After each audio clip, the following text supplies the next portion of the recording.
Ah, damn it. Oh, fucking run stand fell over. Oh, I think that's probably a good thing it did, because that's awful rotten. Well, there you have it.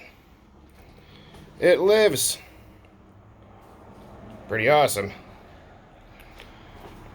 Oh my goodness, my ears are ringing. That's the Speed Diesel pipe for a 2.5. There's Eddie's 18 for his Tamiya TNX, whatever it's called. So, there you have it. Awesome. I need to screw it to that freaking chair soon. Anyways, guys, thanks for watching.